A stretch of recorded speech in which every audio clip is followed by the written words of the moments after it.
Insight news 14ಗೆ ಸ್ವಾಗತ. ಸಾಗರ ಮಾರಿಕಾಂಬಾ ಜಾತ್ರಾ ವಿಶೇಷ ವರದಿ. ನಮಸ್ಕಾರ ವೀಕ್ಷಕರೇ, ಇಂದಿನ ವಿಶೇಷ ಸುದ್ದಿಗೆ ಸ್ವಾಗತ. ಮಲೆನಾಡಿನ ಹೆಬ್ಬಾಗಿಲು, ಶಿವಮೊಗ್ಗ ಜಿಲ್ಲೆಯ ಸಾಂಸ್ಕೃತಿಕ ನಗರಿ ಸಾಗರ ಈಗ ಸಂಭ್ರಮದ ಹೊಸ್ತಿಲಲ್ಲಿದೆ.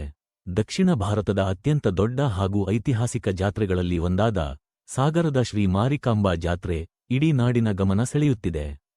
ಪ್ರತಿ 3 ವರ್ಷಕ್ಕೊಮ್ಮೆ ನಡೆಯುವ ಈ ಮಹೋತ್ಸವವು ಮಲೆನಾಡಿಗರ ಪಾಲಿನ ಶಕ್ತಿದೇವತೆಯ ಆರಾಧನೆಯಾಗಿದೆ. ಮೈಸೂರು ದಸರಾವನ್ನು ನೆನಪಿಸುವಂತೆ ಸಾಗರದ ಪ್ರಮುಖ ರಸ್ತೆಗಳಲ್ಲಿ ಸಾಗುವ ದೇವಿಯ ಮೆರವಣಿಗೆ ನೋಡುವುದೇ ಒಂದು ವೈಭವ.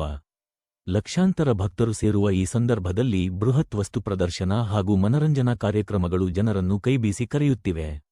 ಗಾಂಧಿ ಮೈದಾನದಿಂದ ಹಿಡಿದು ದೇವಸ್ಥಾನದ ಆವರಣದವರೆಗೆ ಇಡೀ ಸಾಗರ ನಗರವು ದೀಪಾಲಂಕಾರದಿಂದ ಝಗಮಗಿಸುತ್ತಿದೆ. ದೇವಿಯ ಸನ್ನಿಧಿಯಲ್ಲಿ ಹರಕೆ ತೀರಿಸಲು ಭಕ್ತಸಾಗರವೇ ಹರಿದು ಬರುತ್ತಿದೆ. ಭದ್ರತೆಯ ದೃಷ್ಟಿಯಿಂದ ಜಿಲ್ಲಾಡಳಿತ ಹಾಗೂ ಪೊಲೀಸ್ ಇಲಾಖೆ ಸರ್ವಸನ್ನದ್ಧವಾಗಿದ್ದು, ಎಲ್ಲೆಡೆ ಸಿಸಿಟಿವಿ ಕಣ್ಗಾವಲು ಹಾಕಲಾಗಿದೆ. ಇದು ಸಾಗರದ ಹೆಮ್ಮೆ, ಮಲೆನಾಡಿನ ಸಂಭ್ರಮ. ಸಾಗರದ ಮಾರಿಕಾಂಬಾ ಜಾತ್ರೆಗೆ ಸುಮಾರು 3 ಶತಮಾನಗಳಿಗೂ ಹೆಚ್ಚಿನ ಇತಿಹಾಸವಿದೆ. ಜನಪದರ ನಂಬಿಕೆಯಂತೆ ಈ ದೇವಿಯ ವಿಗ್ರಹವು ಮೊದಲು ಸಿಕ್ಕಿದ್ದು ಸಾಗರದ ಸಮೀಪದ ಹೊನ್ನೆತಾಳ ಎಂಬಲ್ಲಿ.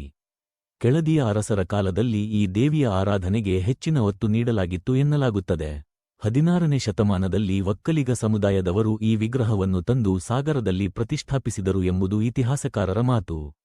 3 ವರ್ಷಕ್ಕೊಮ್ಮೆ ನಡೆಯುವ ಈ ಮಹಾ ಜಾತ್ರೆ ಆರಂಭವಾಗಿದ್ದು ಸುಮಾರು 18ನೇ ಶತಮಾನದಲ್ಲಿ.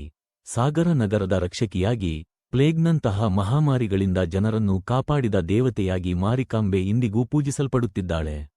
ಈ ಜಾತ್ರೆ ಕೇವಲ ಧಾರ್ಮಿಕ ವಿಧಿಯಲ್ಲ, ಇದು ಮಲೆನಾಡಿನ ಬೃಹತ್ ಸಾಂಸ್ಕೃತಿಕ ಉತ್ಸವ ಎಂದು ಕರೆಯಲಾಗುತ್ತದೆ. ಪ್ರತಿ 3 ವರ್ಷಕ್ಕೊಮ್ಮೆ ಸತತ 9 ದಿನಗಳ ಕಾಲ ಅದ್ಧೂರಿಯಾಗಿ ನಡೆಯುತ್ತದೆ.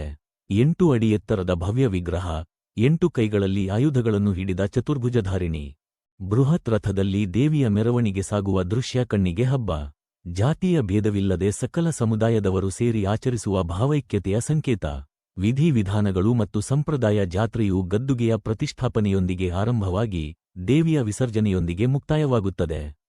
ಇಲ್ಲಿನ ಕೋಣನ ಬಲಿ ಸಂಪ್ರದಾಯವು ಕಾಲಕ್ರಮೇಣ ಬದಲಾಗಿದ್ದು, ಈಗ ಸಾಂಕೇತಿಕವಾಗಿ ಶಾಸ್ತ್ರೋಕ್ತವಾಗಿ ನಡೆಯುತ್ತಿದೆ.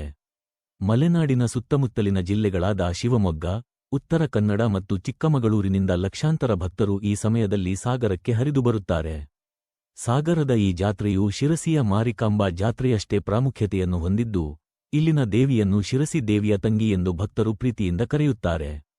ಈ ಜಾತ್ರೆಯಲ್ಲಿ ಕುಸ್ತಿ ಪಂದ್ಯಾವಳಿ, ನಾಟಕ, ತರತರಹದ ತಿಂಡಿ ತಿನಿಸು ಅಂಗಡಿಗಳು, ಆಟಿಕೆಗಳು, ಹೆಲಿಕಾಪ್ಟರ್ ರೈಡ್, ಬೋಟ್ ರೈಡ್ನಂತಹ ಬಹಳಷ್ಟು ಮನಸೆಳೆಯುವ ಜಾತ್ರೆ ಇದು.